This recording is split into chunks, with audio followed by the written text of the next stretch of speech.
Assalamualaikum warahmatullahi wabarakatuh. Perkenalkan, nama saya Kurniati Darwis, jurusan Pendidikan Agama Islam kelompok 4. Pertama-tama, kita bersyukur kepada Allah Subhanahu wa taala dan berselawat kepada Nabiullah Sallallahu alaihi wasallam karena kita masih diberikan kesehatan pada hari ini. Baik, saya akan mempresentasikan sejarah hadis pada periode Rasulullah dan sahabat. Yang pertama yaitu pada periode pertama pada masa Nabiullah Sallallahu alaihi wasallam. Ada suatu keistimewaan pada masa ini berbeda dengan pada masa lain. Umat Islam pada masa ini dapat memperoleh informasi secara langsung kepada Nabiullah alaihi wasallam sebagai sumber hadis. Antara Rasul dengan mereka tidak dapat menghambat atau membatasi pertemuan mereka. Kedudukan Rasul otomatis semua perbuatan perkataan maupun takrir Nabi dijadikan referensi oleh para sahabat.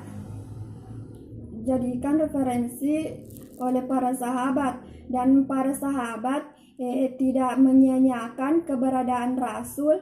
Dia proaktif dalam bertanya apa yang dia tidak ketahui, baik persoalan dunia maupun akhirat. Dalam menyampaikan hadis, Rasulullah menempuh beberapa cara. Yang pertama yaitu melalui majelis, yang kedua yaitu dalam banyak kesempatan Rasulullah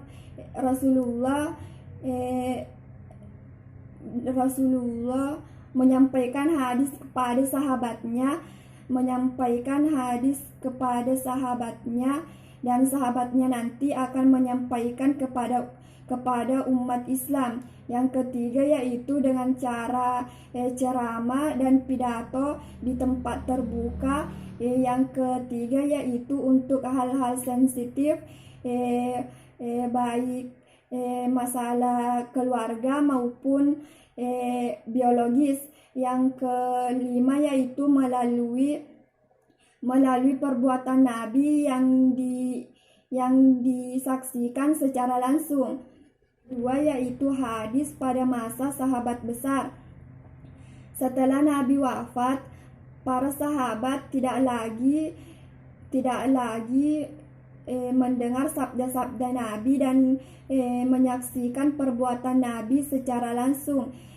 Dia mendapatkan informasi dari sahabat-sahabat Nabi yang dulu hidup pada masa Nabi.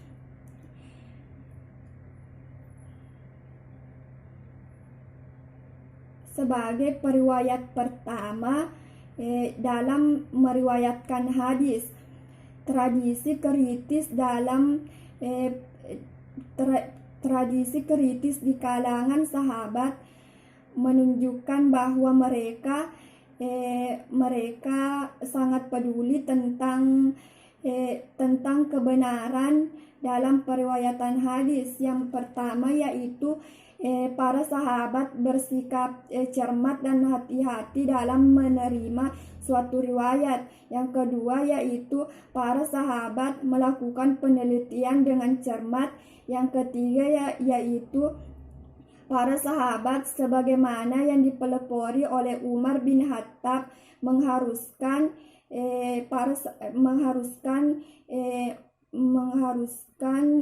mempunyai saksi dalam periwayatan hadis. Yang keempat yaitu para sahabat meminta saksi dalam periwayatan hadis. Yang kelima yaitu para sahabat menerima riwayat dari satu orang yang terpercaya. Dan yang terakhir para sahabat menerima yang terakhir yaitu di antara para sahabat menerima suatu riwayatan hadis tanpa mengecek terlebih dahulu apakah hadis itu benar berasal dari Nabi atau berasal dari orang lain, karena pada masa itu mereka memiliki agama yang kuat sehingga tidak mungkin untuk berdusta. Yang ketiga yaitu hadis pada masa sahabat kecil dan tabi'in. Pada masa sahabat kecil dan tabi'in juga cukup berhati-hati dalam menerima riwayat hadis dengan berbagai cara, dengan hati nurani mereka dalam rangka untuk menyampaikan hadis pada generasi berikutnya secara benar dan tidak keliru. Faktor-faktor penyebab kekeliruan pada masa setelah Nabi antara lain yang pertama, periwayat hadis sebagaimana manusia tidak luput dari kekeliruan. Yang kedua yaitu terbatasnya penulis hadis. Yang ketiga yaitu terjadinya periwayatan secara makna yang dilakukan oleh sebagian besar sahabat dan tabi'in, terbukti dengan adanya